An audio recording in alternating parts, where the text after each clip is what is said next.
하늘의 뜻이 이러니 너는 조금도 미안하게 생각할 필요 없다. 빨리 정신을 가다듬어 호흡을 조절하고 마음속에서 잡념을 깨끗이 씻어버리고 나의 강의를 받아라. 달마의 긍정이 기재되어 있는 여권 세수 무상 신법 요결이다.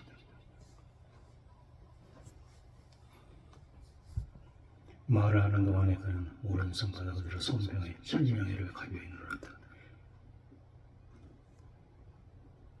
그러자 한 줄기 뜨거운 흐름이 머리 정수리로부터 전신으로 퍼져서 온몸은 진기가 그 연료에 밀려서 직시 아랫배로 오며 기운과 정신이 집결되어 갑자기 심경이 씻은 듯이 맑게 기었으며 100가지 생각이 안개처럼 사라져버렸다.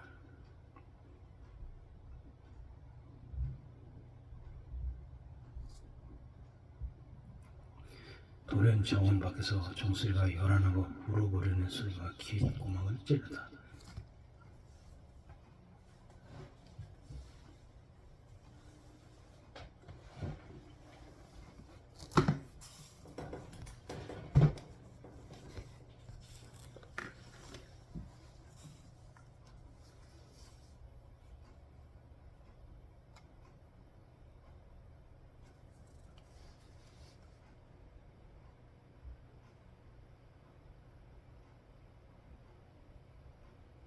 소원병은 자기도 모르는 사이에 마음과 정신이 하나로 되었다. 장발로 손은 그의 오른손을 소원병이 칠령을 위해 놓고서 탄식하였다. 회원, 백천, 사대의 고수들이 이미 정원 밖에 모여 있는 형세를 보니 일장 박들을 면할 길이 없은즉 내가 이제 장풍 도강지하여 예서 심신을 진정하지 못한다면 내가 너에게 모든 지혜를 기울여 전수하는 무공이 허사로 돌아갈 것 같아서 근심이로다. 손병은 다급히 말을 받아서 노 선배님께서 안심하십시오. 제 아무리 칼과 검이 맞기려는 판국이라도 이 후배는 심신이 진정을 보유할 수 있사오니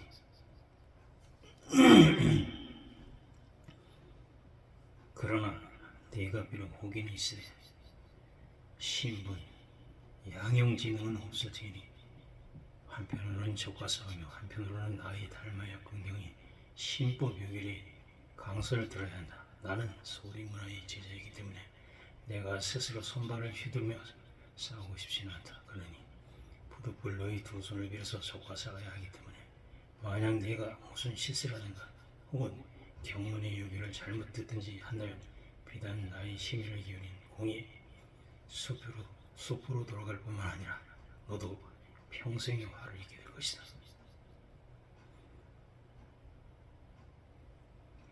돌연 종소리와 군중이 떠드는 소리가 그치더니 정원 밖으로부터 짜롱짜롱 울리는 우렁찬 목소리가 들렸다. 소림사 32대 장문방장께서 해원 백천 4대 제자를 건드리고 몸소 회심선으로 방문하심으로 제자는 명령을 받들어 전하오니 해공사주께서는 장문 불가를 맞아 주시옵소서.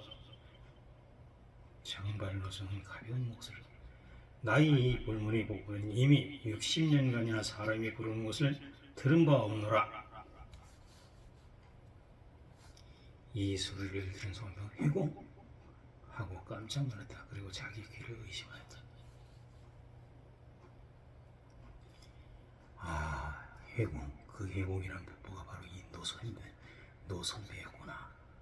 그의 기억으로 해공이라는 부부는 많이 들어왔던 유명한 이름이나 갑자기 그 자리에서 생각이 안 난다. 그러나 해공이란 두 글자는 깊이 머릿속에 오래전부터 인상 깊었던 부부였다. 해공은 한층 더 소리를 높여 청컨대 이 노선의 몸에는 선사의 형부가 있어 장문방장의 대가를 맞을 수 없노라. 한참 있더니 정원 밖으로부터 또다시 그 굵고 우렁찬 목소리가 전하다. 장문이는 이미 노국 불령으로서 해공사주의 몸에서 30대 장문 조사이신 모든 형부를 해제하고 사줄게 없어 대가를 맞으시도록 전하이다. 해공은 가슴 앞에 두 손바닥을 모아 합장하고 나무 침대에 정자를 하고 허리를 굽혀서 대답하기로 노승은 감히 내 마음대로 선사해서 손사께서 내 몸에 거하신 형구를 제거할 수 없으니 오로지 나무 침대에서 그대로 장모님의 대가를 맞을 테니라. 이 말이 끝나자 오직 정실 밖에서 펑 하는 큰 소리가 울리더니 60년 동안 굳게 잠겨있던 해심 선원이 나무 문짝에 조각조각으로 산산이 부서지고 말았다. 해공은 안색이 변하여 서원병의 극히 낮은 목소리를 너는 빨리 정신을 가다듬어 안전한 향수로 움직이지 말고 내가 강해해주는 달마의 긍정이 비결 내용을 잘 들어라. 서원병은 한번 휘돌아보니 중의 무리가 부서진 정원 문으로부터 밀려 들어오고 있는데 앞서 몇 놈은 벌써 정신이 가까이 도달하고 있었다. 그 뒤로도 여전히 중무리가 밀려들여 형세가 엄청나 놀라 자빠질 지경이다. 해공은 오른손바닥을 들어 가벼이 그의 등 뒤에 명문을 두드리며 노하여 아직도 빨리 마음을 가다듬지 못하고서 진정 나의 심혈을 습으로 만들 작정이냐. 손병은 황급히 등을 감고 정신을 집중. 잠령은 씻어버렸으나 아직 채 정신이 완전히 안정되지 않았는데 해공의 가늘하게 경문이 오는 소리가 귀에 들렸다. 폐묵명심, 응고정사. 달마의 긍정으로 말하면 그 경문의 구구가 뜻을 마음이 극히 넓고 글자 하나하나가 깊이 해석해야 하는데 해공은 단숨에 경문의 제1장을 암송한 뒤에 또 구와 글자를 따라 하나하나 서원병에게 분석하여 주면서 또 일방적으로 그에게 실용법문을 가르쳤다. 본시 서원병은 내공의 기초가 잘 되어 있었고 사람이 청명하게 비할 바 없었으므로 원문의 해석은 어려운 것이었으나 해공이 다시 한번 해석을 하여 줌으로써 이미 대부분은 깨닫고 있었다.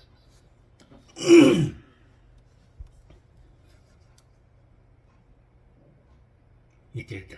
벼랑간 국들한 소목이 불쑥 서원병의 좌우 두 발의 맹문유혈을 꽉 눌렀다. 그때 두 사람은 모두 경문의 강성에 정신을 집중하고 있습니다. 한 사람은 경문의 해설에 열중하고 한 사람은 경문의 기억에 정신을 집중하여 각종의 실험 계획을 해독하기에 몰두해 있었기 때문에 사람들이 신변 가까이 다가오는 것도 모르고 있었던 것이었다.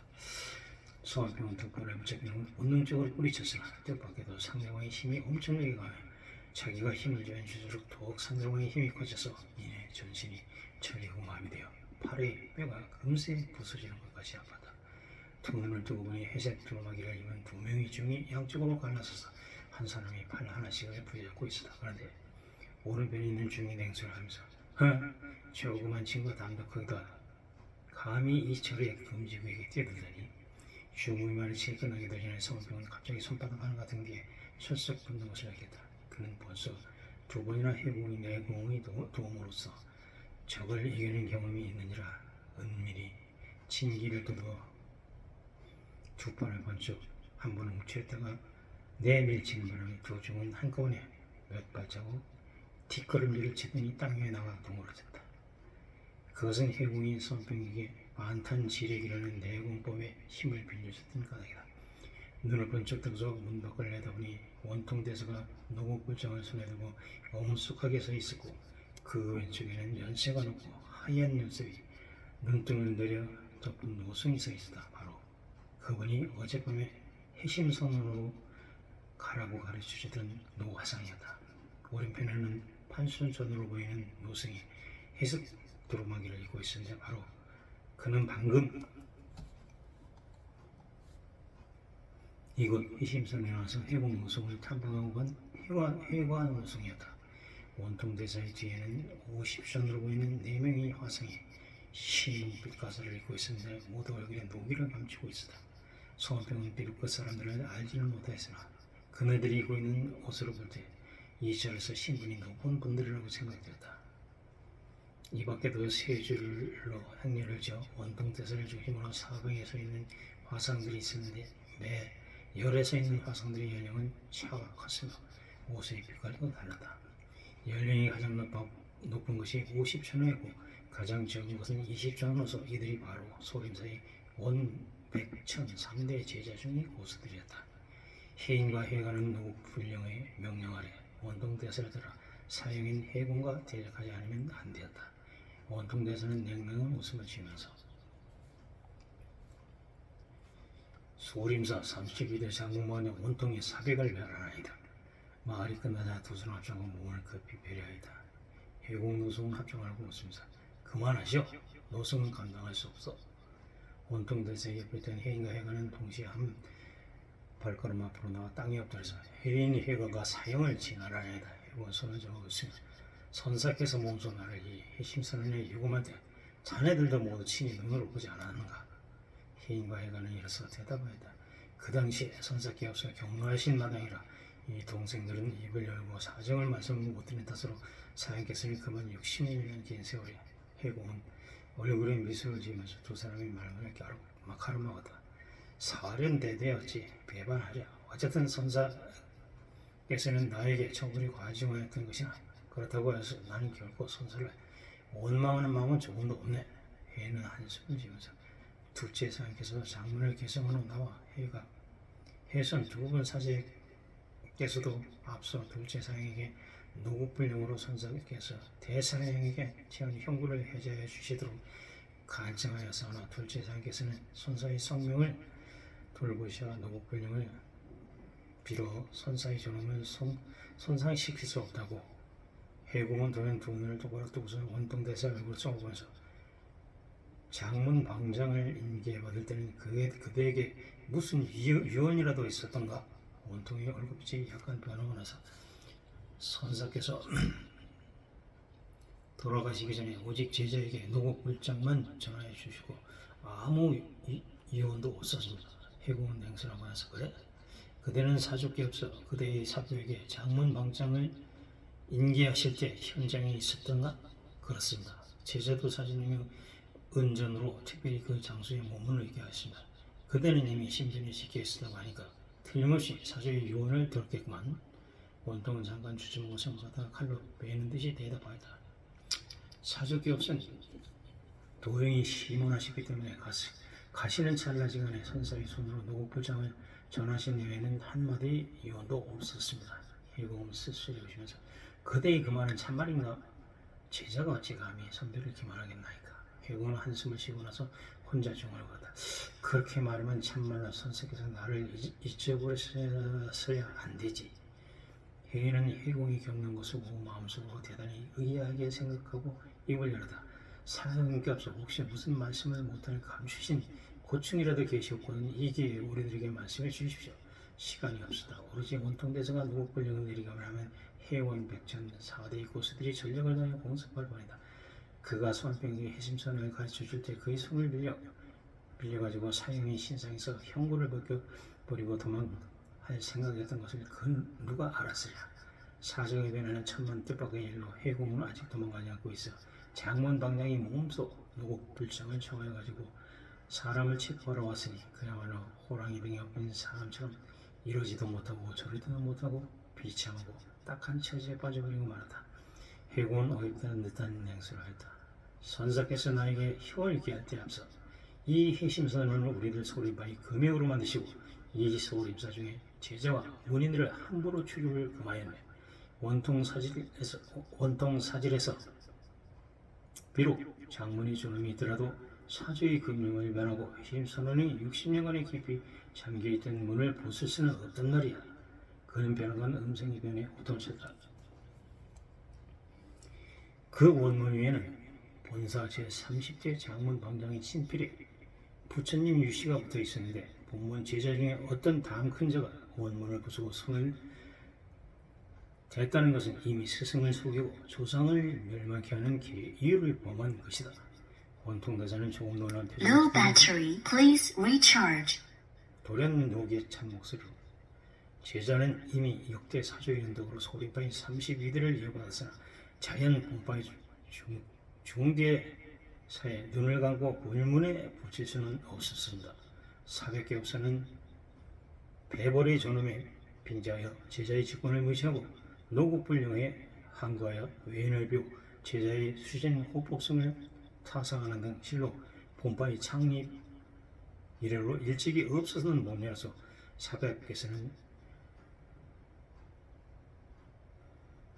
대제하시는 놈으로 단순히 노후불령의 한관 한 가지로도 이미 역대 선사영년 앞에서 자기를 해야 할 것이거든 눈앞에서 본파의 해원 백천 사배 제자들을 큰 목소리로 공갈하고 원인의 명령에 한가하여 아무 이의 없이 시비를 일으키고 역대 전장에게 과오를 전가시키려는 것은 그 정은 측은하나 그 마음은 엄벌해야 할 것입니다.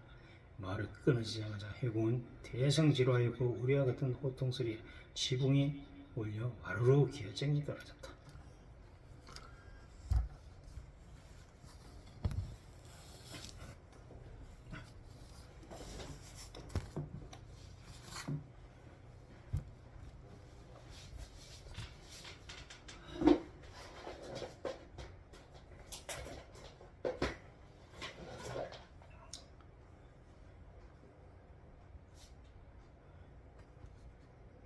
Low battery, please recharge.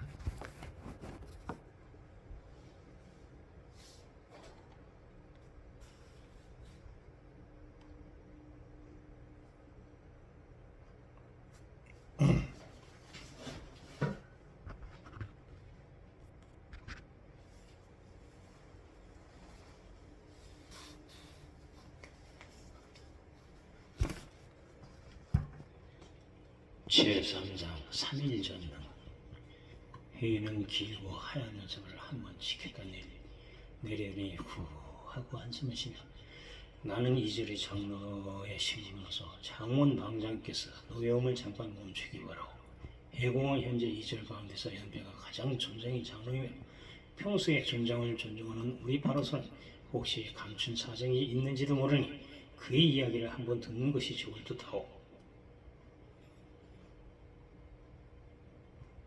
원통은 비록 마음속으로 기쁜 일이 아니었으나 해인 노선은 연배도 높을 뿐만 아니라 무공도 탁월하여 당대의 소림사 가운데서는 제일 고수였기 때문에 예의로도 약간 양보하지 않을 수 없었다. 원통은 즉석에서 노염을 죽이고 미소를 지으면서 천천히 무게 있는 목소리로 입을 열었다. 사숙의 명령이오니 어찌 감히 제자로서 안 들어오리까. 사숙께서 해공사백이 하신 행위가 아직 상해할 여지가 있다고 생각하셨거든 말씀하여 주시면 제자는 공손히 가르침을 받겠나이다. 원사는 비록 완곡하였으나 그 내보던 뜻은 매우 날카로웠으며 그 옆에서 듣고만 있던 해인도 두 뺨이 화끈 달아올랐고 얼굴이 홍당무같이 빨개졌다. 그러나 그는 수양이 깊은 사람이었기 때문에 지극히 담담한 표정으로 웃음을 지고 합장을 하고 해공을 향하여 말하기를 소제는 장문 방장에게 자기를 구했으니 사형께서 무슨 하실 말씀이 계시거든 빨리 말씀하십시오. 해공 한숨을 쉬면서 이 일은 소형이 40년 내로 마음속에 깊이 감춰두었던 것으로서 지금까지 아직도 의문이 풀리지 않소. 설마 선사께서 성도하실 때 참으로 마음이 변하셨다면 그건 안 될 말씀이요.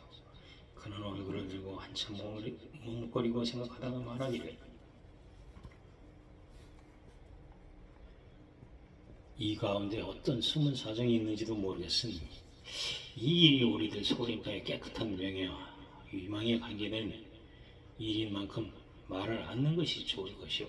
회의는 가벼이 놀라면서 그의 말을 들으니 확실히 이상한 생각이 들게 됩니다.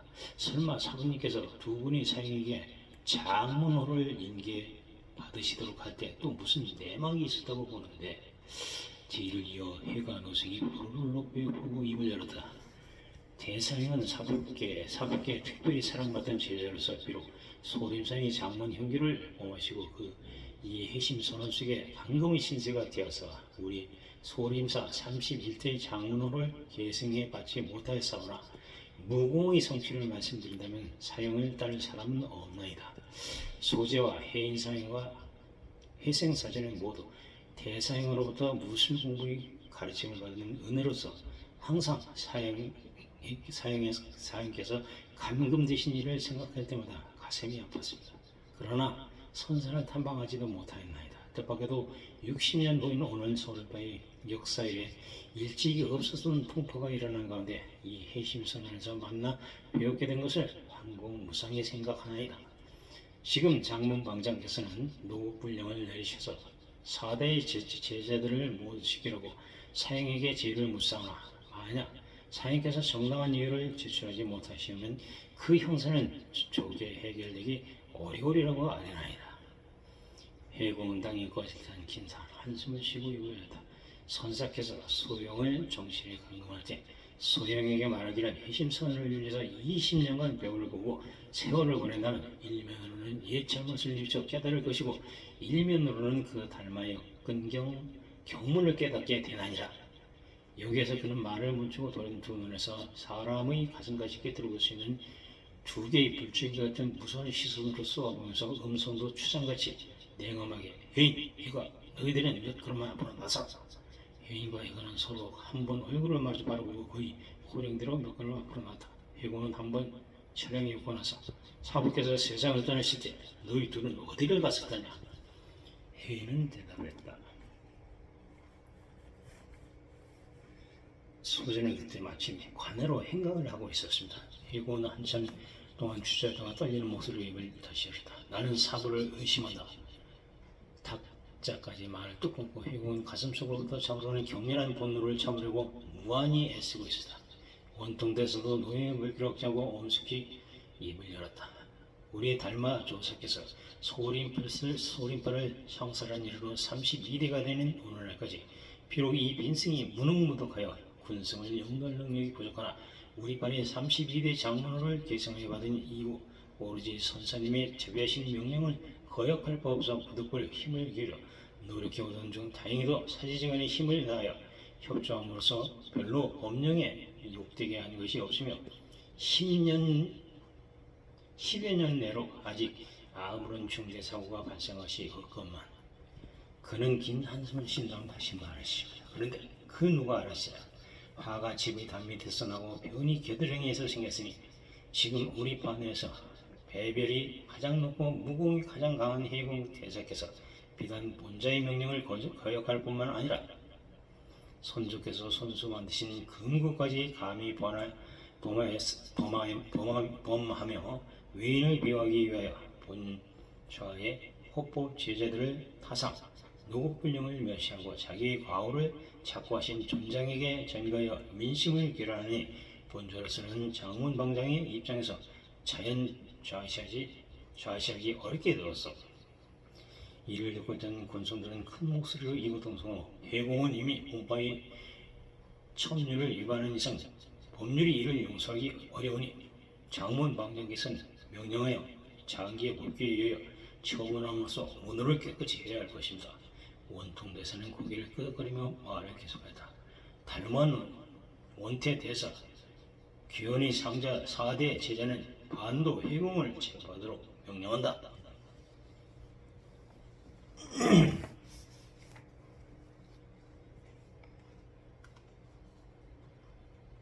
원통대사의 뒤에 서 있던 4명 중 가운데서 가장 왼편의 한 사람이 합장하고 복명하였다. 달마원 주지 원태 삼가 장원 보배를 배령하나이다. 그는 헐렁기부의 유실 가운데 있는 해공에게 배려하고 제자는 장문 복귀를 받들어 사백을 체포하러 왔나이다. 제자의 무량을 용서하시옵소서. 말이 끝나자 왼손바닥을 한번 휘두르니 즉시 30촌으로 되어 보이는 4명의 건장한 젊은 중이 군성의 대일 가운데서 뛰어나왔다. 그러나 해공은 큰 웃음을 웃고 나서 이 유실은 이미 선사께서 금지구역으로 설정하였다. 본파의 제자들은 응당천부 준수해야 할 것이다. 감히 누가 함부로 뛰어들든지 간에 즉시 엄중 처벌을 받을 것이다. 원태는 묵중한 목소리로 사백교수는 이미 장문복귀를 거역하고 본파의 징계 규정을 범하였사오니 사백의 명령에 항거한다고 할지라도 전장을 모독하다고는 볼 수 없나이다. 원태는 말을 하면서 이미 남모르게 두 손바닥으로 해공을 향하여 덮쳤다. 해공은 오른손을 성원병의 등심 위에 놓고 낮은 목소리로 빨리 마음을 가다듬고 적에게 대항하라. 일면으로는 내가 전응 인밀집보에 사용하는 것을 들어라. 달마 역경을 강의하려면 시간이 없으니 이제 성편은 너희 제지에 있느니라.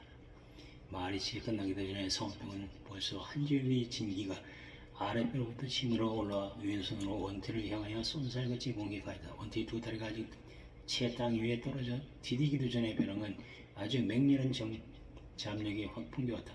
그는 원자 연배 중에서 3대 고수 중의 한 사람이었다. 그 자리에서 가슴에 대고 있던 두 손바닥으로 활짝 펼쳐가지고 상대방으로부터 공격해오는 거센 장력을 그대로 맞받아 떠밀어버리다. 쌍방의 후려치는 내력이 맞부딪히자 그 자리에서 일진이 선풍이 일어나 주위에 쌓이고 쌓였던 먼지가 발현하려 퍼져서 마치 연기같이 자욱하여 눈을 뜰 수가 없었다. 송원병은 원태가 먼지바람으로 눈 못 뜨는 사이에 몸에 가까이 덤빌 것을 생각하여 미리 오른손 바닥을 펴서 후려갈기니 사나운 손바닥 바람이 먼지 안개를 확 가르고 원태가 서 있는 곳으로 확 풍겨갔다. 원래 원태의 무술 능력도 대단하였으나 그는 해공이 송원병의 몸을 빌어서 그의 두 손바닥으로부터 바라는 공기 쪽에는 손바닥 힘을 막아낼 도리가 없었다. 비록 첫 번 싸움에서 간신히 막아내기는 했으나 피가 들끓고 기운이 흩어져 두 번째로 승리하는 손바닥 바람은 막아낼 힘이 없었다. 두 지역의 공기를 쪼개고 내리치는 강력한 힘이 맞부딪혀 갑자기 일진 광풍을 일으켜 집이 흔들흔들하고 와르르 기아장이 무너져 떨어지는데 5개의 팔을 쭉쭉 앞으로 내밀고 회색 승리를 입은 화성에 일제히 유실로 뛰어들었다. 원래 원통대사는 마음속으로 원태가 해공의 강력 무비한 공기 쪽에는 손바닥 바람을 막아낼 도리가 없을 것을 잘 알고 있었으므로 원태로 하여금 훌쩍 몸을 유실지로 뛰어들게 하고 그 즉시로 또 감수 장녀 5사람에게 일제히 유실로 뛰어들어가 서로 돕도록 명령을 하였다.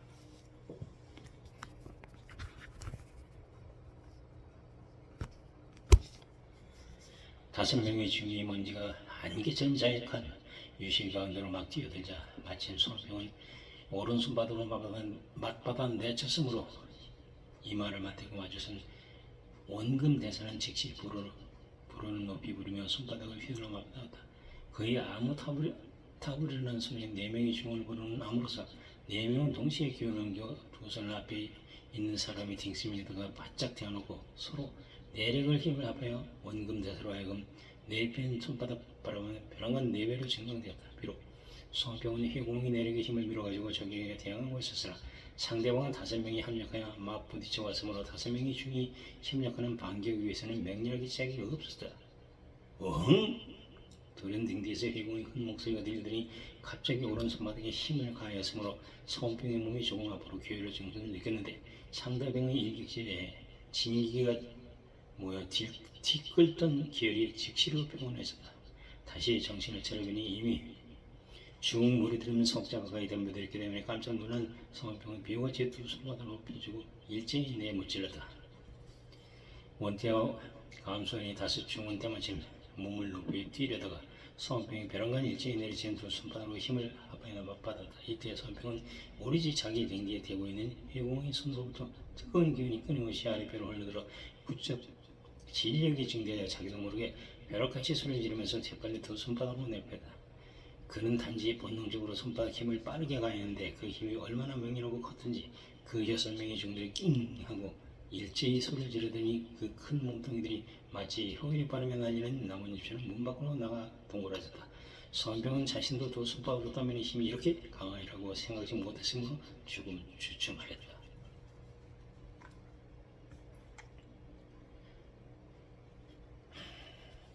이때 등 뒤에서 해공이 속상인 것 같은 멋지가 들렸다. 빨리 정신 차려서 날 달마야 긍정 해성을 빠짐없이 들으라. 볼목변 기와장이 날리고 굴러떨어지는 바람에 먼지와 이 연기처럼 유실을 자욱하게 쳐서 권성들은 시선이 관해서 잘 보이지 않아 실내의 정성을 볼 수가 없었다. 이때 원태와 감선을 5명 겨우 벌렁벌렁 기어 군수의 대역실로 들어갔는데 오직 원금 대사만이 상처가 심하여 손바닥 힘에 담장이 무너진 그 자리에서 다시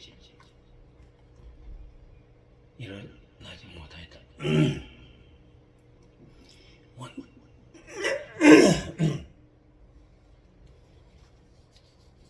원통대사는 사람 보내 원금대사를 구해내라는 명령을 하지 않고 헐빠진 사람처럼 멍청하고 서서 얼굴빛에 불그락불그락 일정치 않게 변색을 하며 아무 말 없이 무슨 중요한 결정을 내리는데 생각에 골몰하여 있었다. 일격자의 원자 배종이 6대 고수가 일제히 나가 떨어지는 것을 보고 뜻밖의 위력에 해원 백천 등 연변들로 하여금 떨게 했다.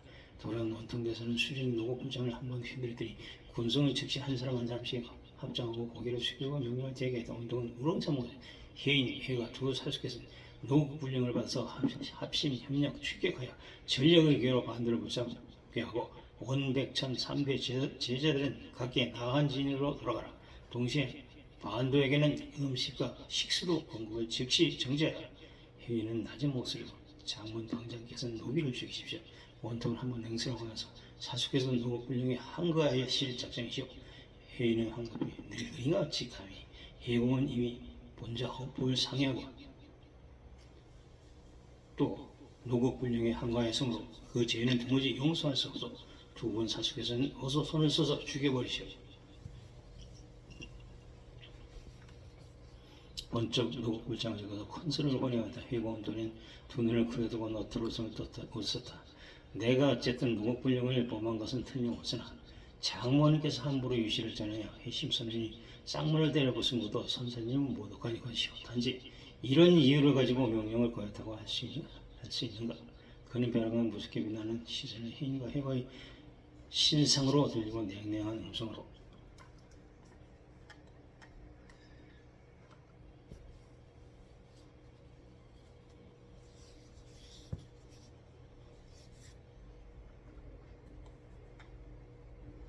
두 분 사제께서 자신의 힘을 잘 알아서 행동하시오.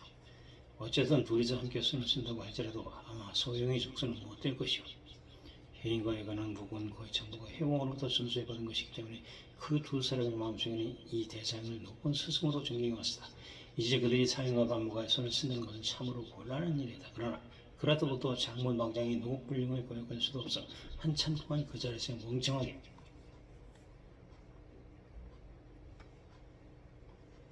멍청하게 보고서 두 사람은 사적인 정의 때문에 해공과 맛 겨누지 않는다는 것을 눈치채고서 마음속으로 대단히 분개하여 때마침 비에 대한 질문을 하려고 하는데 벼랑간 해관은 입을 벌리고 붉은 피를 한입 토하였다. 이 꼴을 보고서야 그는 얼굴을 찡그리더니 입술 밖으로 흘러나오는 말을 다시 꿀꺽 뱃속으로 삼켜버리고 말았다.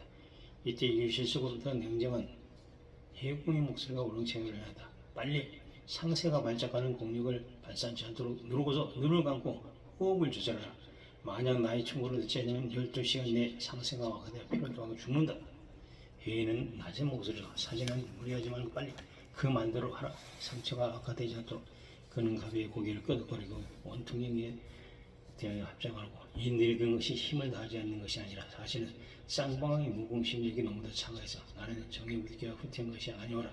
오리지 그의 탄지신공법에 몸이 상할 것을 두려워했습니다. 원통은 잠깐 머뭇거리다가 무엇이 탄지신공법? 해인은 가비의 머리를 끄덕이며 그렇습니다. 이것은 우리 소론사의 72종의 절기 중에서 가장 습득하기 어려운 세 가지 절기 중 하나입니다.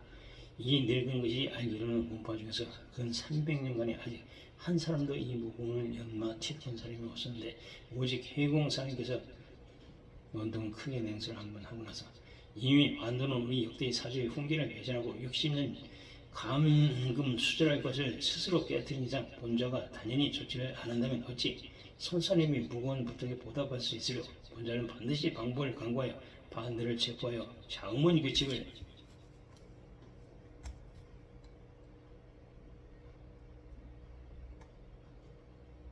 깨끗이 할 작정이야.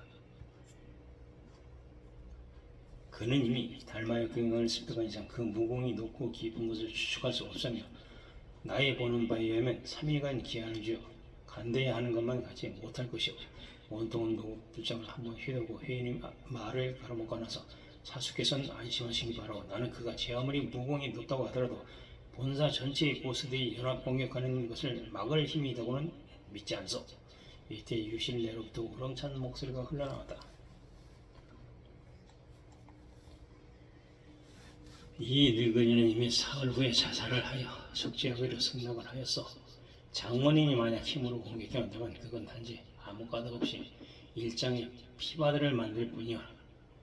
원통은 잠깐 생각을 하고 나서 대답하기를 선사의 신분으로 봐 나는 당신에게 3일간의 기한을 승낙하고 만약 3일 후에 자살 속죄의 승낙을 이행하지 않는다면 나는 이 해심산원을 불살라 버릴 것이오. 말을 마치고 나서 그는 노국불장을 휘둘러 중들로 하여금 제각의 위치를 지키고 나한지를 지어 유실을 겹겹이 포위하게 했다.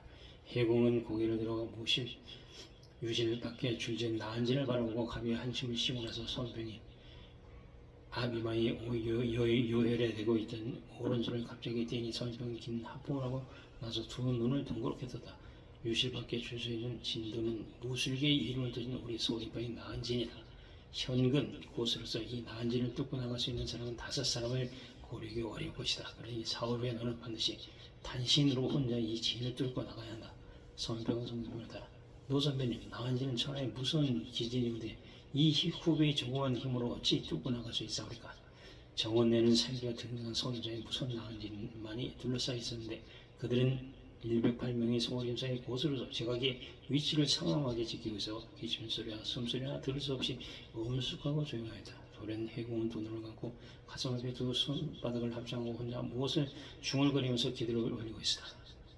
그의 기도하는 소리는 너무나 작아서 옆에 같이 있던 앉아있는 서원병도 알아들을 수가 없고 단지 그의 입술만이 쉬지 않고 움직이며 중얼거리고 있었다. 얼마 안에서 그는 갑자기 두 눈을 크게 부릅뜨고서 번쩍번쩍하는 무서운 불시위 같은 시선을 서원병 사태가 지금 벌어지고 보니 나로서도 더 이상 이 이상은 더 돌볼 수가 없다.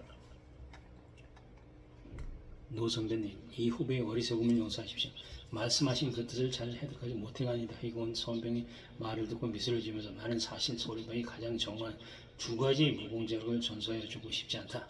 그러나 목전의 형편은 그렇지가 않아서 나는 이 두 가지의 기억을 너에게 전수해 주려고 한다.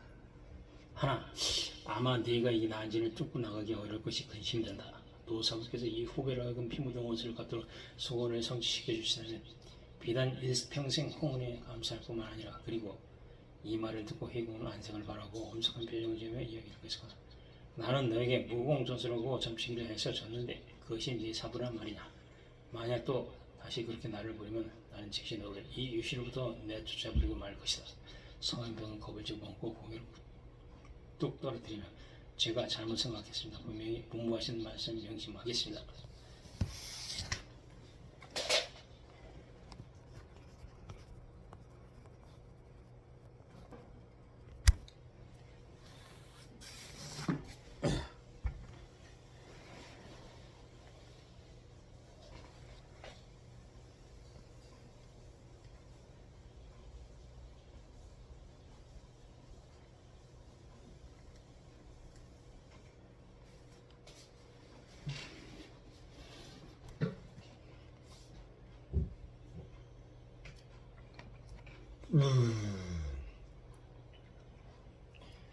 그제야 해군 무한히 자유로운 웃음을 지으면서 왼손으로 등지에서 단검 하나를 끄집어내 칼자루의 단추를 가벼이 누르자 싹 하는 소리와 함께 칼집에서 뽑힌 새파란 칼날은 온 방안에 눈부시게 싸늘한 빛깔을 던지다. 해군은 오른손에는 검을 왼손에는 칼집을 쥐고 웃으면서 우리들은 두 번 점치기를 하여 첫 번째는 내 전신의 무술 공부 가르치기를 걸어줬으며 둘째 번에는 무술기의 지분이 단검을 걸고 점치기를 해서 내가 진 것이다.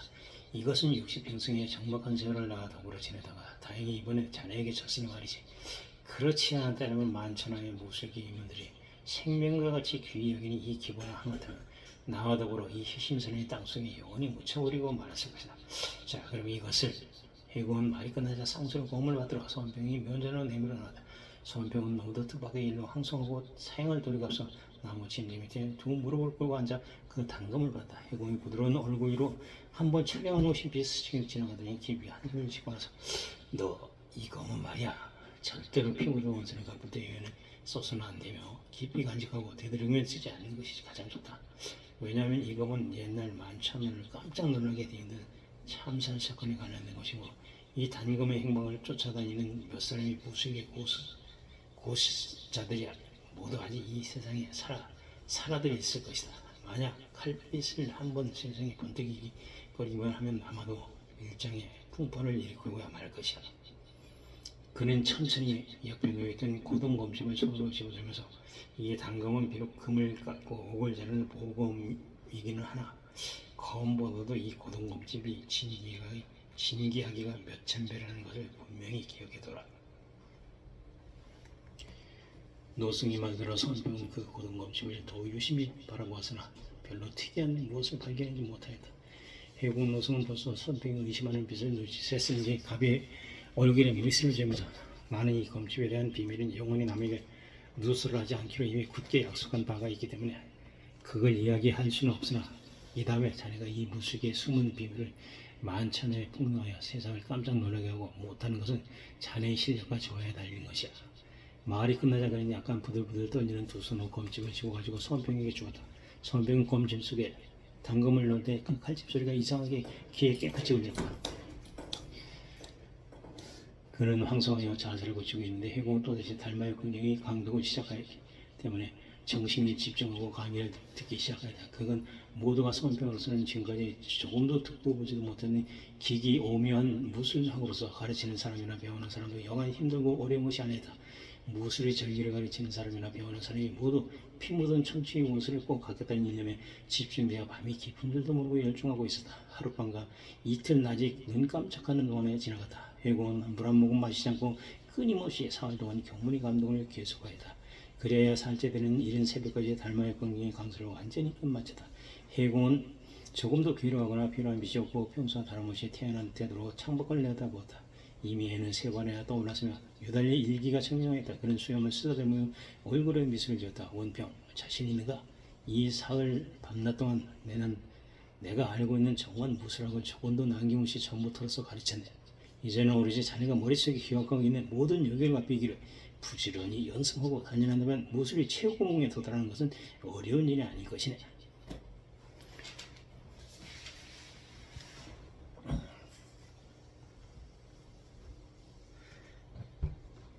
그는 긴 한숨을 쉬면서 이제 약속한 사흘 기간에서 약 1시간밖에 남지 않았는데 나는 1시간 내에 과거 30년 동안의 수행한 공력을 너에게 전수해주고 너를 도와서 안전을 뚫고 나가도록 해주겠네. 소원병은 너무 감격하고 감기에 모령하는 정신없이 무엇입니까?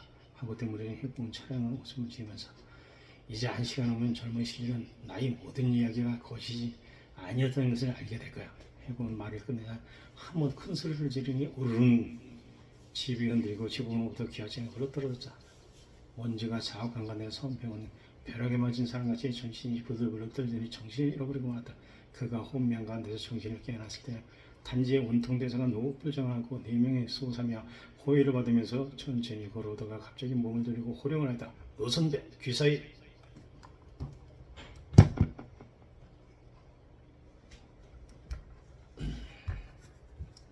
아이고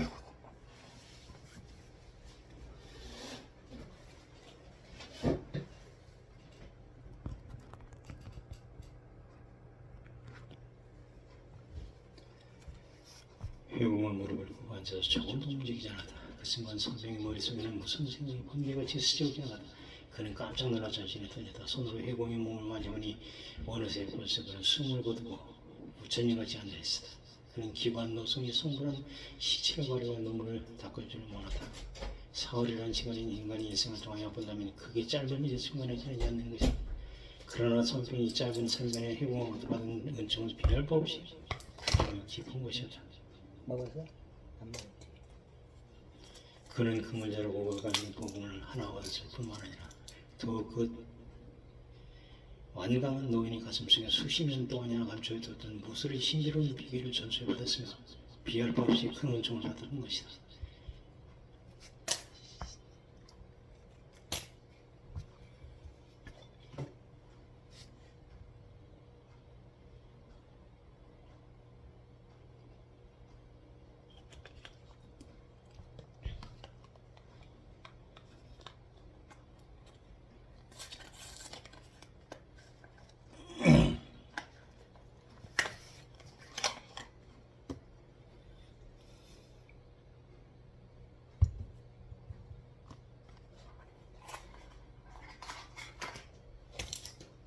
그는 그물자로 고글 깎는 복음을 하나 얻었을 뿐만 아니라 더 그 완강한 노인의 가슴속에 수십 년 동안이나 감춰졌던 무술의 신비로운 비기를 전수해받았으며 비할 바 없이 큰 은총을 받은 것이다.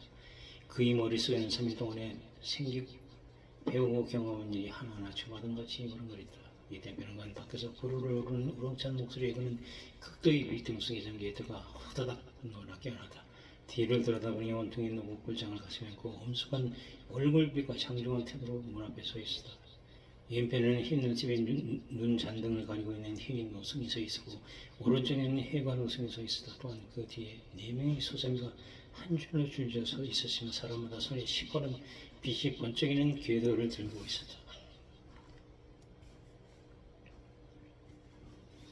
일종의 형용할 수 없는 슬픔이 선평의 가슴에 노용의 불길을 질러 놓아 쑥 손을 내밀어서 옆에 있던 당금을 집어서 가슴 속에 넣은 후 그는 조금도 꼬리가 없는 대장부의 발걸음으로 또박또박 문을 향하여 걸어 나갔다. 원통은 근본적으로 소환병 같은 것은 안중에도 없었다.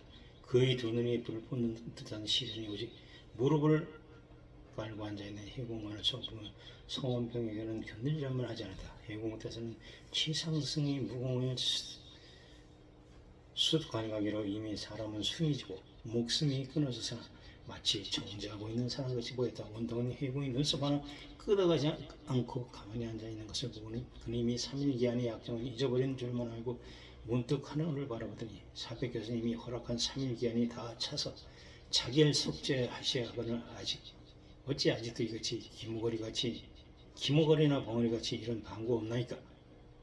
이 말이 채 끝나기도 전에 유실문 앞에서 크게 냉소하는 소리가 들리더니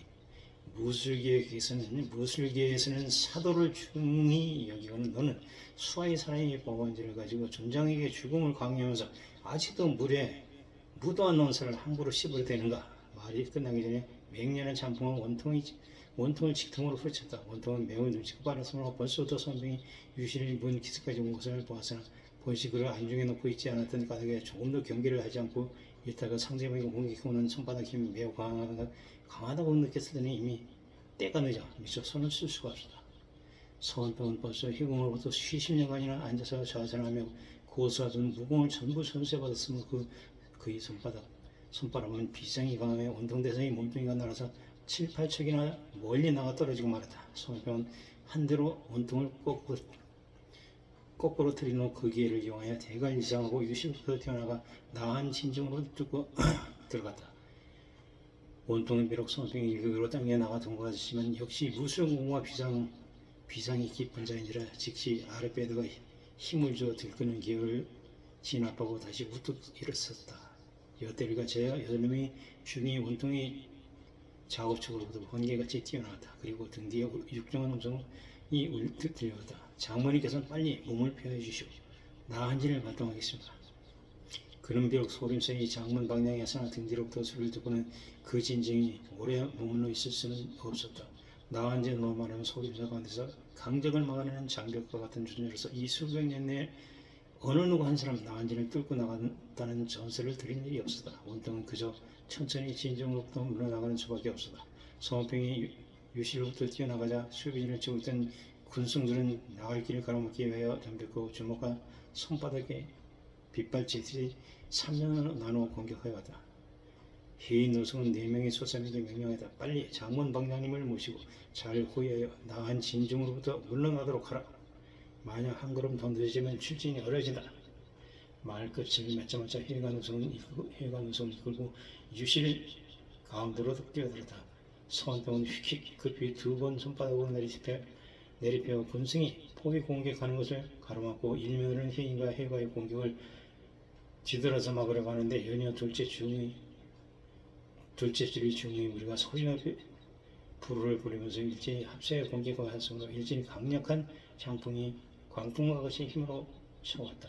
서원병은 조금만 부재하였더라면 그네들이 게임에 빠질 뻔하였으나 그는 재빨리 기운을 옮겨 두 손바닥에 모든 힘을 모아가지고 가슴 높이로 앞을 향하여 내쳐 밀었다. 서원병은 벌써 자기의 공력을 다하여 굉장한 장력으로 내밀기 때문에 비록 군승 8명이 일제히 손을 내밀어 공격해 왔으나 그의 두 손바닥에 힘에 눌려버리고 말았다. 한번 군승이 강타를 받았으나 서원병은 날쌔게 몸을 살짝 피함으로써 공격해 오던 8명의 중은 모두 홍공을 찌르고 나동그라지고 말았다.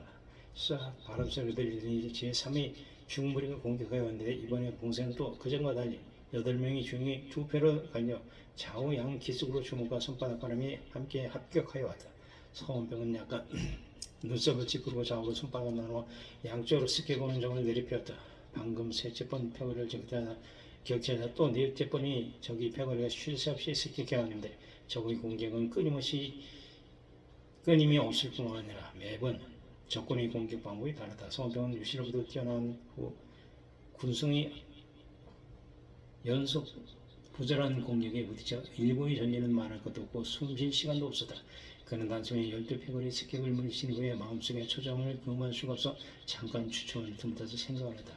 그네들이 군승의 공격이 쉴 새 없이 연속 부절을 공격해오니 언제까지 싸워야 싸움이 끝나겠는가. 차라리 죽음을 가고 있는 힘을 다하여 질풍신으로 맹렬히 고독한 혹시 이 진중을 뚫고 나올 수가 있을지도 모르겠다. 이와 같이 결심하고 심기일전에 먼저 공을 져 정신을 빼놓 거기에 변정하여 돌격하러 가는데 벼랑간 두 번 긴 휘바람 소리가 들리더니 돌연 군송 운전식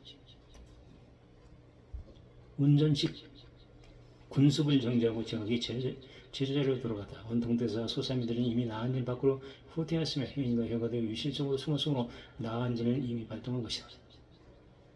이 나한진은 108명의 화성으로 조직되어 있었으며 이때 매 패가 9명씩 12팩으로 나뉘어 있었다. 이들 화성들은 모두 엄숙한 표정을 하고 한 손바닥을 가슴에 대고 있었다.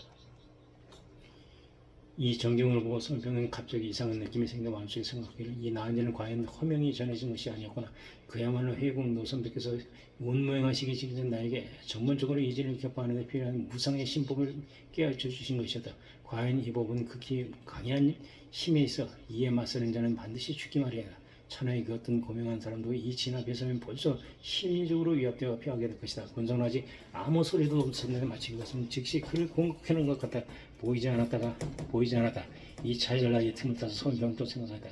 해군 노선배가 나한진을 격파하는 무상신법을 나에게 전수해 주셨는데 나는 어디서부터 어떻게 손을 대어 격파해야 할지가 도무지 생각나지 않을까. 이때 벼랑간 요란한 선창이 정적을 깨뜨리고 천지를 울리다. 이 선창이 있은 후에 뒤이어 정원 내에 서있던 군성들도 일제히 보를 요란스럽게 부르고 나더니 휙휙 바람소리가 정원에 서고 승이 옷자락과 소리가 만정에 팔려겠다. 이 광경을 본 성병은 눈이 아찔하고 현기증이하면서 전신에 형용할 수 없는 무서운 잡력의 줄기가 압박을 가해오는 것처럼 느꼈다. 그것은 마치 극히 급하고 큰 소용돌이 가운데 몸을 던진 것과 같이 몸은 자꾸 저절로 맴돌면서 깊은 땅속으로 들어가는 것과 같았다.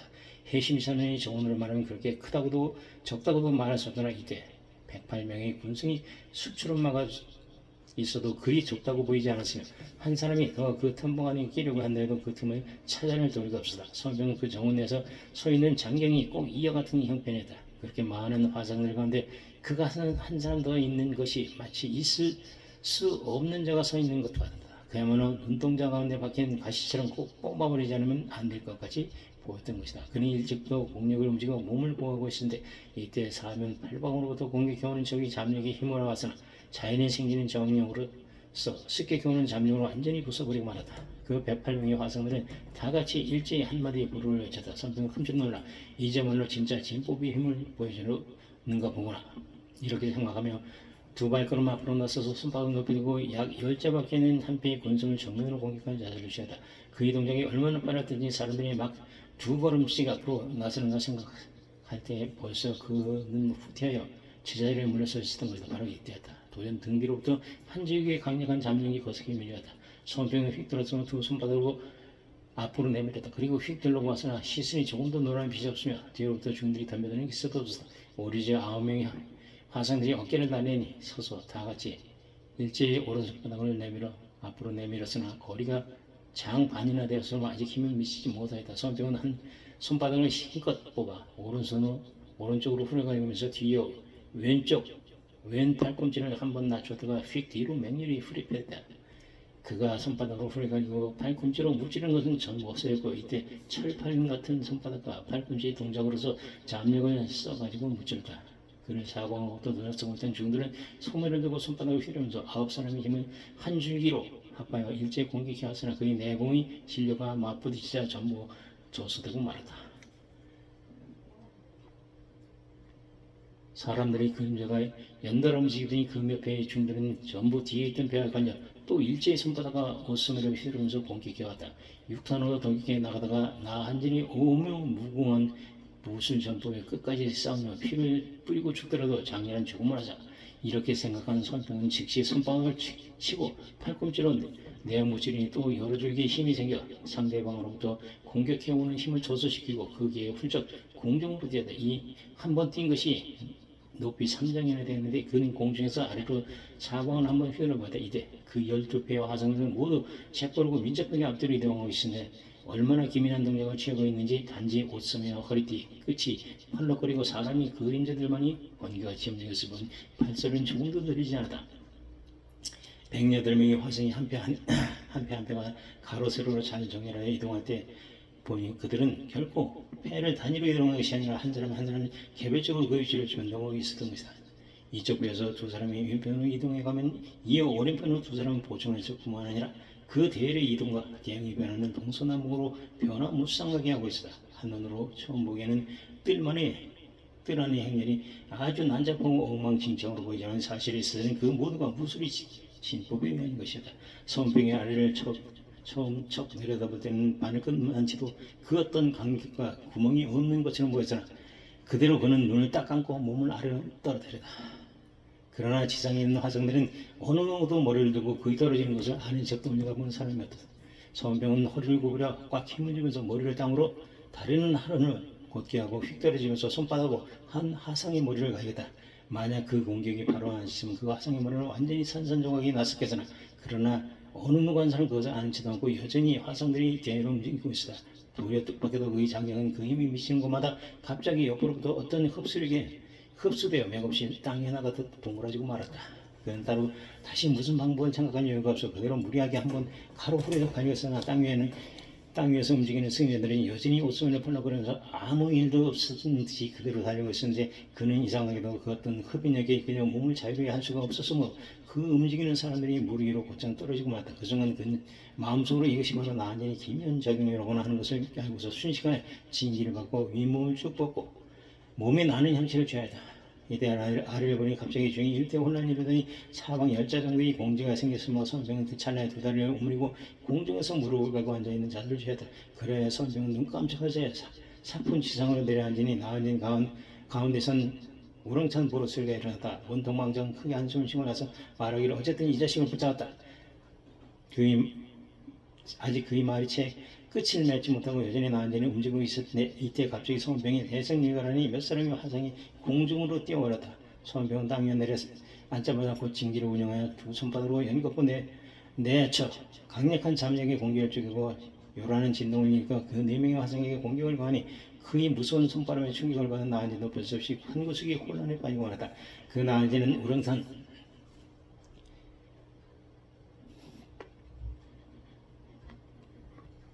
우렁찬 한마디의 불가소리와 함께 전진이 빨리 이동을 하기 시작했고 조용히 움직이던 승려들은 돈이 일제히 행진을 정지하고 방금 성업병의 장면이 얻어맞고 나가떨어진 화성들이 빈자리를 그 뒷줄에 있던 화성들을 즉시 보충시키고 그 넘어졌던 네 화성들은 둘째 줄이 빈자리로 옮기도록 하며 이 시의 혼란에 빠진 나은진의 대열은 다시 정돈이 되었다. 손성시의 분이 단지 승려들은 서로 어깨를 엮고 한 줄씩 한 줄씩 일체의 정부에서 세우고 서 있었는데 이상한 것은 그네들은 모두가 눈을 감고 대단히 엄청난 얼굴빛을 하고 무엇을 중얼거리는지 모르겠으나 끊임없이 입술을 울리고 있었다. 이상하게도 지나치게 조용한 그네들이 동태는 극도로 긴장된 분위기를 만들고 있어 선생은 직감적으로 이것이 폭풍전야의 정적이로구나 하고 생각했다. 그는 격동하는 마음을 억지로 달려 정신을 집중하고 몸을 쭉 펴고 높이 뛰려고 할 무렵 갑자기 군성들의 목소리로 를 맞춰 부르를 높이 부르면서 사면으로부터 일제히 덤벼들었다. 선병은 진기를 한 입 마시고 왼손바닥으로 재빠르게 자기를 향하여 공격하는 한 무리의 승려들을 반격하였다. 그러자 눈앞에서 덤벼든 한 무리의 화성들이 갑자기 손목들을 마주치고 다같이 몸을 땅에 엎드렸다. 그들은 동작이 일제히 같았으며 무한히 빨랐는데 굳센장 본 군성들이 머리 위를 지나 둘째 줄이 화성들을 향하여 무찌렀다. 그 둘째 줄 화성들은 도변 정가운데 있는 한 승려에게 대하여 일제히 팔들을 내리고 몸들을 땅 위에 엎드렸다. 강렬한 장풍은 승려들이 머리를 휩쓸고 곧장 둘째 줄을 무찌렀다. 둘째 줄의 화성들이 돌리니 가운데 있는 한 중을 향하여 모여서는 일제히 팔을 잡고 팔을 뽑고 손바닥을 내밀고서 손병이 몰아치는 강력한 양물을 그대로 받아 막으려 하였다. 이 한 번의 무리한 대결은 손병으로 하여금 적잖이 정신을 분산시키게 하여 첫째 줄이 9명의 화성들은 그의 정신이 분산되고 있는 기회를 틈타서 더 큰 몸을 뒹굴어 뛰어 살짝 몰래 그 옆에 떨어지니 주먹과 손바닥이 우박같이 퍼부어졌다. 손병은 대성령을 하면서 두 발을 한 번 후려 그 9사람이 주먹과 손바닥을 가로막고 몸을 쭉 펴고 공중으로 뛰었다. 그런데 이때 조연 등 뒤에서 거센 바람 소리가 더불어 좌우의 두 다리를 일제히 어떤 사람들에게 붙들리고 말았다. 원래 그의 등 뒤에서 벌써 몰래 덤벼든 화상이 기회를 누르고 있던 것을 모르고 있던 손병은 오로지 앞으로 덤벼드는 이 9명의 화상들의 공격을 가로막고 몸을 공중으로 뛰어오르려 할 때 그 두 중들은 좌우의 두 다리를 움켜쥐고 말았던 것이다. 그와 거의 같은 순간에 손병은 신기를 일제지겨 휙 번개같이 두 손을 동시에 펼쳐가지고 체포수포로 그 두 중을 꽉 붙들었다.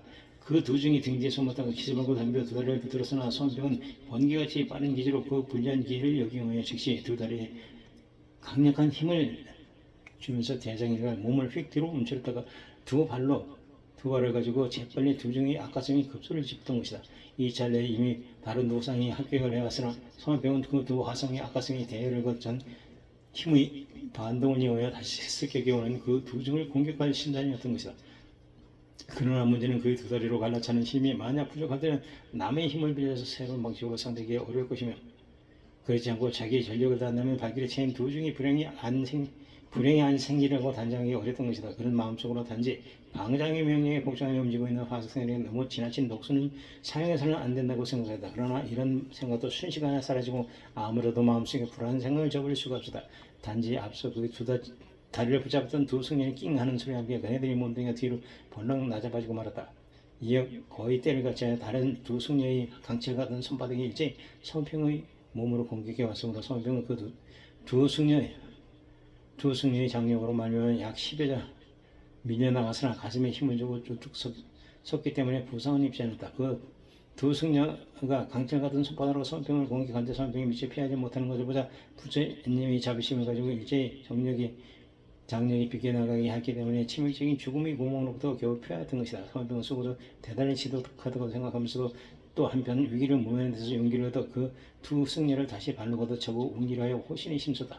두 승려는 그에게 차일 때 혈도를 막으면서 넘어졌기 때문에 목숨의 위험을 모면할 수가 있었다. 손병도 두 대를 맞으시면 혈도가 아니었으므로 아무 일도 없었다. 나은지를 한번 누로 살펴보니 그 두 승려를 잃어버린 나머지 두 승려는 녹에 충실하지 아직 사람을 교대 보증을 못하고 있었으므로 그때부터 손병은 버럭 병력 같은 소리를 지르면서 화상들이 머릿속으로 때려들었다. 이 광경을 본 뒷줄이 앞머리에 있던 화상이 벼락같이 호랑을 내렸다.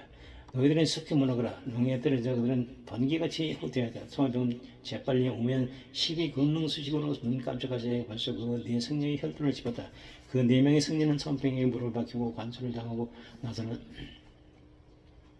석고상같이 완전히 뻗어버리고 말았다. 그는 다시 손을 쑥 뻗쳐서 한 화상의 목 뒷덜미를 잡아가지고 공격해오는 화상의 배에다가 던져버리고 또 한 손을 내밀어 이어 또 한 승리를 잡아 왼쪽으로부터 되밀어든 화상들에게 던져버리고 말았다. 그 두 패의 승려 무리가 돌각 땀이 무너지듯이 벌렁벌렁 나 동그라지다 우두머리 껴있는 화상의 성급의 명령하에 승려 무리는 손을 들고 후퇴하고 말았다. 손병은 냉소를 하면서 다시 번개같이 두 중을 집어다니고 여전히 정면과 왼편으로부터 덤비는 두 화상을 무찌르다. 그런데 이 나은진이 한 패 한 패의 화상들은 반드시 어깨를 나란히 손바닥을 내밀어 공격하는데 그 힘이 굳세기 9사람이 힘을 합칠 정도로 강하다. 이때 뒤이어 둘째 번으로 던져진 중이 날려오니 이번에 그녀들 전부 전력을 다하고 출결하였다. 휘 있는 화상은 이런 광경을 보고 못을 치면서 쓰러졌다. 이 늙은이가 나서지 않으면 안 되겠어.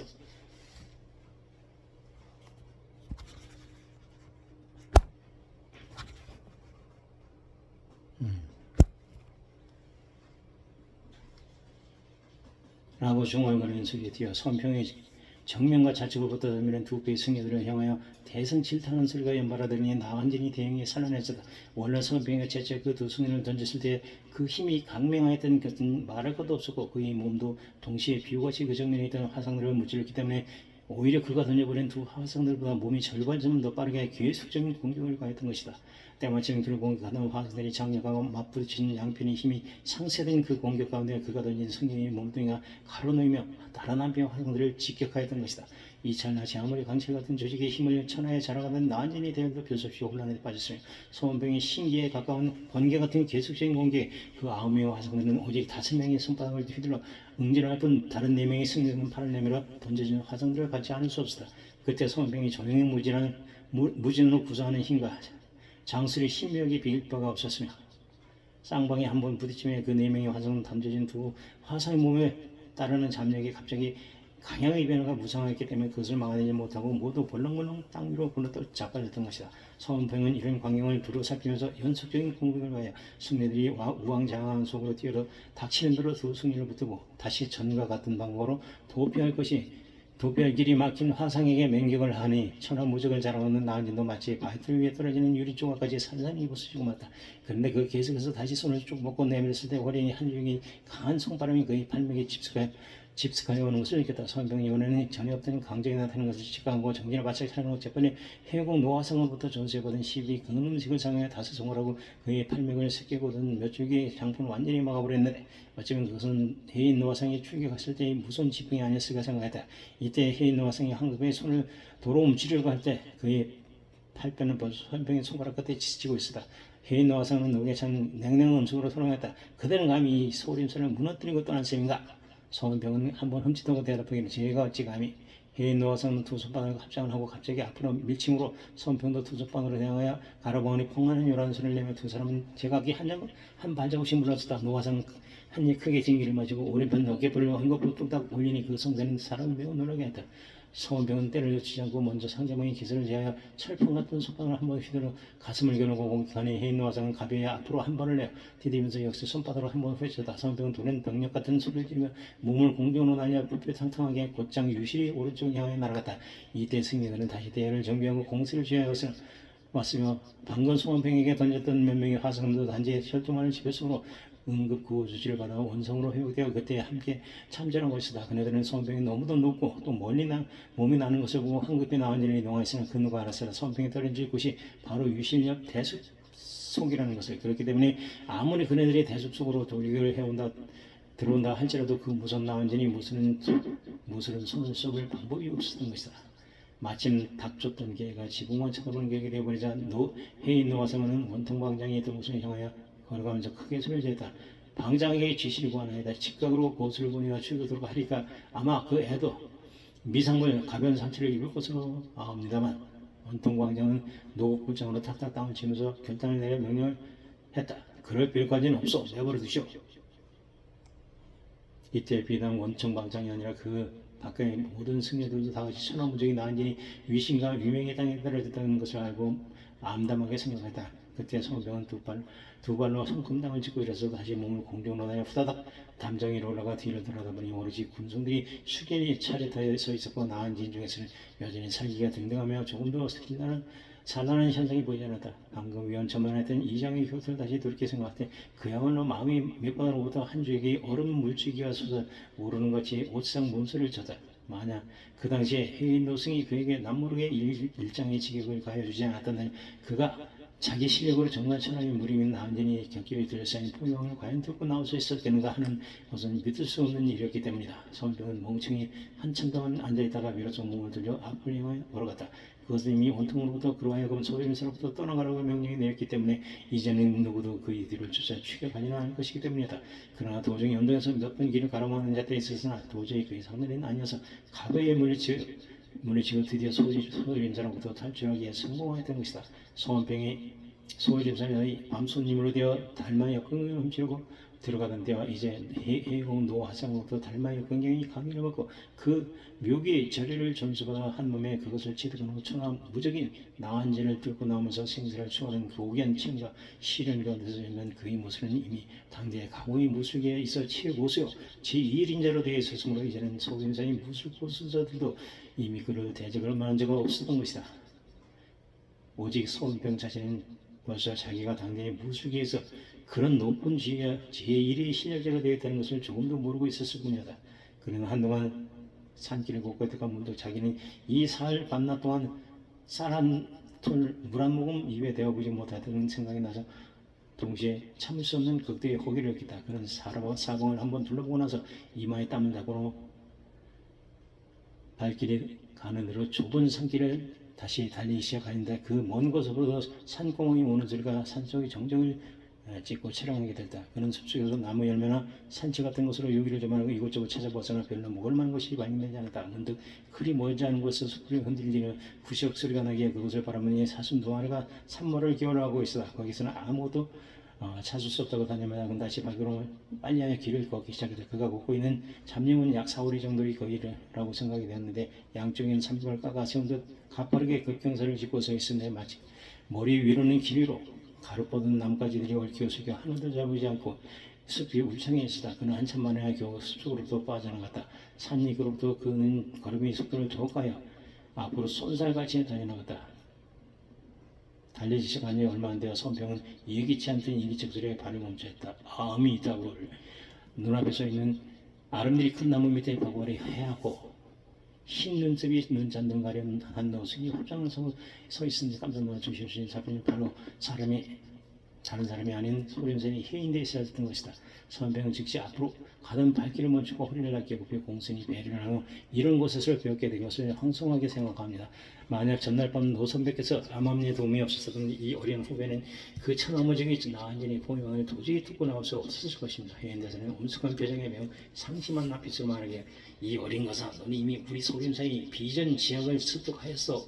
단지 그 12차례 금년 승복만으로서 써도 충분히 그 이 늙은이를 아인 실색게 했는 걸 그의 얼굴에 가벼이 미소를 지며 다시 이야기를 기했습니다. 원래 이 늙은이 생각으로는 어린 너의 힘을 빌려 이 늙은이 사형을 60년간이나 입은 뒤에는 회심 선언으로부터 구실에 내려든 것이 도리어 섣불리 선언되어 그를 한 걸음 앞서서 극락세계로 보내고 말았다네.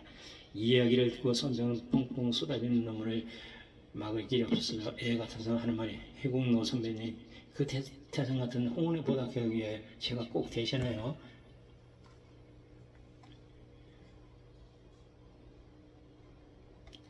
복수를 하고야 말겠습니다. 이 말을 듣고 해인대사는 갑자기 한숨을 치며 말하니 너는 누구를 찾아 기어코 복수를 하겠다는 것이냐. 선병은 분개한 나머지 조금 더 깊은 생각이 없이 저는 귀소사의 방장인 원통대사를 잡으려는 것입니다. 해인은 침략한 목소리가 아니야. 제하의 귀소를 말하는 너는 마땅히 나를 찾아야 한다. 제가 알기에 노사북에 없어는 사람을 구출했던 사람인데 어찌 그런 말씀을 해인대사는 담담히 한 번 웃고 나서 우리 그 사형은 재질이 절세한 인물로 그의 하는 일과 행위는 인간이 상정으로 척도하기 어렵네. 지금부터 60년 전에 벌써 그의 모습은 우리 소림 사정에서는 아주 거칠은 고스로서 몇 분 선배가 스스나가더라도 그 분에게는 일본을 양보하였으며 사장께서도 그를 각별히 사랑하였으므로 결코 그를 일평생 유금할 생각은 없었던 것이다. 그러나 애석하게도 사장께서 너무도 일찍 선고하여 딴 세계로 가셨기 때문에 이 사건을 그대로 남겨두게 된 것인데 나도 이 사건에 대하여 여러 가지 깊은 의심을 품고 있긴 하였으나 확고부동한 증거를 잡아내기 전에는 이 늙은이도 감히 경고망동을 할 수가 없었다네. 그는 갑자기 머리를 저겨 한참 칭통하는 모습을 생각하더니 이건 우리 소리산의 일이니까 만약 자네가 우리 사형으로부터 무슨 유축을 받은 것이 없다면 구태여 참견할 필요는 없네. 비록 결국 노선밖에 없어 아무런 유축이 없다고 할지라도 그분의 은혜는 산과 같이 높고 바다같이 깊음이 오르지. 이 어린 것이 달마였던 경의 무술을 완전히 습득한 뒤에는 이 사건의 진상을 분명히 밝히려고 합니다. 해인대사는 빙그레 웃으며 지면서 사실 내가 여기까지 뒤따른 것은 물어보고 싶은 것이 있어 온 것이야. 그러나 이것은 이야기할 장소가 못 되니 이 늙은이를 따라오게. 말이 끝나자 발길을 돌려 그는 천천히 앞으로 걸기 시작했다. 선병은 그 노화장에 들어서 약 1일쯤 걸어가 어느 깊고 은밀한 산골짜기로 들어갔다. 거기에는 단지 큰 대청석 바위가 하나 있었는데 만두를 한 화판자를 놓고 옆에는 뜻밖에도 회가 대사가 서 있었다. 해인 노승은 대청석 위에 있는 만두를 가리키면서 자네는 며칠 동안 음식 공연을 못하였을 테니 어서 만두를 한두 들고 천천히 이야기를 하세요. 그렇지 않아도 때마침 군주님을 참을 수 없었던 데이나 사형도 않고 노승들이 호의를 그대로 돌려받아 순식간에 만두 한 화판자를 한 개도 남기지 않고 집어먹었다. 해인대사는 옆에 서 있는 해바다스를 바르며 손평에게 물었다. 사실 그대는 알 수 있을 것이라고 믿어서 묻는 말이 없죠. 평소에 사형에게 집으로서 간직하고 계시던 단검 환자라고 했으니 그것은 사형의 수중에 그대로 있을까? 해가 노성은 머리를 족족하면서 그건 바로 60년 어느 달밝은 밤이었네. 그것은 내 눈으로 직접 본 것인데 해군 대석에서는 세상에 둘도 없는 보배라고 하면서 조그만 단검을 한 줄 가지고 소시 봉인의 꼭대기를 베고 있었는데 그 뒤로 3개월 후에 희심선언에 유금을 당하고 말았으니 그 단검은 틀림없이 아직도 사형의 수중에 있을 것이오. 해인대사는 선병의 머리를 돌리고서 만약 지금 자네의 몸에 단검을 가지고 있다면 내게 좀 보여주기를 바라네. 이런 말을 듣고서 선병은 잠깐 동안 멍청하게 아무 대답을 못했다. 해인대사는 가벼이 탄식하면서 다시 말을 건넸다. 이 밀미래가 결코 함부로 위협 공갈을 하는 것이 아니라 만약 참말로 자네의 몸에 이 당금을 가지고 있다면 그것은 백해 무익한 것이지. 이번에 해가 노신이 공갈주로 한마디로 덧붙이는 것이다. 자고로 기보라는 것은 화가 곁따른다는 법이야. 만약 젊은 친구가 이 늙은이들이 올바른 충고를 그대로 받아들이지 않는다면 아마도 대화는 곧 눈앞에서 벌어질 것이지. 손병은 냉한 목소리로 또박또박 말했다. 두 분 노사부께서 이와 같이 보잘것없는 후배를 염려하셔 주시는 데 대해서는 이 손병이 감격하여 마지 않나이다. 옳습니다. 해공 노대에 대해서는 분명히 당금 한 자를 가지고 계시고 또 그것을 후배에게 주셨으나 바로 지금 제 몸에 그걸 가지고 있는 것도 틀림없는 사실입니다. 그러나 분명히 두 분 노선배에게 말씀드릴 것은 해공 노사부께서 저에게 그 당금을 주실 때 제3제사 이 후배에게 경고하기를 너는 이 복음을 복수를 할 때에는 절대로 뽑아 쓰지 말라고 간곡한 말씀이 계셨습니다. 그리고 이 어떤 경우에도 가비의 검빛을 번들거리거나 절대 번들거리서는 절대로 안 된다고 당부하셨습니다만 그 단금에 대한 내력은 한마디도 말씀이 없어서 이 어린 후배는 도무지 모르나 청건대 두 분 노사부께서 가르쳐 주시면 귀를 씻고 경청하겠습니다. 비록 음성은 공손하였으나 그 속에는 손병이 단호한 결의가 엿보였다. 원래 그는 청명하게 비할 바 없었으므로 그들에게 그 복음을 강탈하는 음모가 있다는 것을 간파하고서 도리어 단금을 내어보기는커녕 그에 대한 내력을 설명했다고 역습하였던 것이다. 해가 음성은 약간 노기를 보이더니 곧 다시 정엄한 언성을 하고 냉엄하게 말했다. 어린 친구가 이미 삶으로부터 당대 최고의 무술을 전수받았다고 해서 그렇게 무언 말을 함부로 독이 소리파의 문화재인의 노선백이 그런 부천한 운동을 한다면 용서할 수 없네. 이 말을 손병은 가벼운 미소로 받아넘기게 말했다. 정말로 맞습니다. 비록 이 손병이 연치가 옅은 몸이지만 무술에서 잡혀가 보고 이상 그만한 사리의 부미를 못하고 감히 대차부 두 분 앞에 경거망동을 하겠습니까? 이 후에는 비록 해공 대사님으로부터 비전의 무술 전수를 받았지만 절대로 사제지간이 아니었기에 기소리바와 문기를 엄수할 필요는 없습니다. 이 말들은 해가는 대로하다. 그럼 만약 네가 소림문화의 제자가 아니라면 해공 대사까지 어째야 너에게 본문이 무술을 전수해줬겠냐? 손병은 그런 말을 떠지기 기다리든지 미술을 지으며 대답했다. 해공 대사께서는 무술을 전수하실 때 제가 그분을 스승으로 모신 것을 완강히 거절하셨습니다. 아마도 무슨 국절이 있는 것이 아니면 사례됩니다. 그는 말을 계속하다. 이 후배가 감히 두 분 대선배님께 거짓을 말하겠습니까? 말씀드리면 해공 대사께서는 이 어린 후배와 도박을 하여 저에게 무술을 전수해 주셨습니다. 그 복음도 도박의 지식이기 때문에 이 후배에게 주시가 됩니다. 이 말을 듣고 있던 해인대사는 힐끗 힐가대사를 한번 바라보는 마치 타이를 듯이 말했다. 해공대사 생각이 치밀하고 심정이 비할 바가 없으니 어찌 우리 같은 것들이 그분의 생각을 알 수 있겠소. 회관은 노기가 참 목소리를 말했다. 하지만 그 당금은 극히 중요한 것이네. 여기서 손을 들고 불문에 붙이자는 말이오. 해인도 약간 노기를 댄 목소리를 말했다. 해공대사께서 생전시에 우리들에게 얼마나 많은 은정을 베푸셔서 만약 자네가 그 복음을 강탈하는 마음을 부은다는 건 그건 천하의 도리가 아닐세. 이 말을 듣고 해관은 합장하며 공손히 말했다. 소지가 없이 감히 그러나 대사께서는 이미 극락세계로 가시는데 우리들이 어떻게 남이 앞에서 복음을 가져가는데 그들을 보고 있으란 말이오. 해인은 기다리는 듯이 말했다. 해관 이미 대상에서 깊은 뜻이 있으셔서 어린 친구에게 복음을 주셨으니 남이 그것을 강탈해 가는 것이 아닌데 어찌 무인의 도의로서 그걸 무리하게 빼앗으죠. 이렇게 얘기하고 그는 고개를 가벼이 끄덕이며 손뼉을 바라며 이 말을 계속하자. 어린 친구는 이미 우리 소림사의 상승 무학을 전수받고 이 늙은이 속에는 회심선에서 겨우 4년 동안에 취득한 무술을 내가 30년간 면벽하고 고수한 무술보다도 월등하리라 믿네. 만약 나의 억측이 틀리지 않는다면 해공사님께서는 자네에게 일생에 두고 연구연만 무학의 요결을 전수해 주실 뿐만 아니라 필생 수업한 무술 진기를 가르친 것이니 간절히 바라건대 속세에서 흔히 있을 수 없는 기호임을 깊이 생각하게 돌아가신 대상의 기대에 어긋남이 없도록 오직 절세의 무인으로 대상하기를 바라네. 해인대사는 말을 맺자마자 해가의 손목을 잡고 어디론가 자치를 감춰졌다. 선병은 노승이 사라지는 윗그림자를 보고 뒷그림자를 망인에 맞아다가 길을 걷으면서 하산했다. 황혼이 깃들 무렵이다. 한 철학에 도달할 수 있다. 그는 며칠 동안 식사도 하지도 못하고 잠도 자지 못하기 때문에 곧 객집을 찾았다. 술과 음식을 먹어나자 문득 몸에 품고 있는 단검이 생각났다. 도대체 그 단검이 어디가 그렇게 진귀한 것이 이제 감상하기 위해 문을 꼭꼭 닫고 허리춤에서 당근 끄집어내어 촛불이 비춰보다 그 고등검집 위에는 꽃 같기도 하고 글자 같기도 한 많은 화문이 정교하게 조각이 되어 있었다. 한참 동안 바라봐서는 그렇게 값이 나가고 진지한 것인지 알 수 없었다. 동질이 견고하고 화문 조각이 정교할 뿐 어딘가 진지한 것인지 도무지 발견할 수 없는데 그는 다시 한 번 더 자신을 살펴보자 특이한 점을 발견할 수 없었다. 그런데 칼자루 연줄을 누르고 착각하니 단감이 튕겨나왔다. 단감에 펼쳐진 것은 새파란 칼날에 번쩍 빛나며 싸늘한 상변이 싹 온몸으로 스며들었다. 그리고 칼날을 숯불에 비치니 갑자기 방안이 환하게 밝아지며 단검을 한번 휘둘러 보니 찬란한 칼빛이 컴컴한 사방으로 퍼져 숯불이 무식해지다. 그는 비록 이전에 보고는 금과 골자루가 강철 같은 것을 두부같이 자란다는 이야기는 들었지만 믿지 않았다. 그런데 단검의 간절한 검빛이 가슴 싸늘한 무서움을 느끼게 하는 The 순간 Bluetooth device is ready to pair. 이 검이야말로 세상에 드문 보검이라는 생각이 들었다. 시험삼아 차찬을 가볍게 가르쳤더니 칼날이 반번 번쩍 빛났을 뿐 아무 소리도 못 들었는데 그는 벌써 그 차찬의 허리가 잘라져 버렸다. 섬성 깜짝 놀랐다.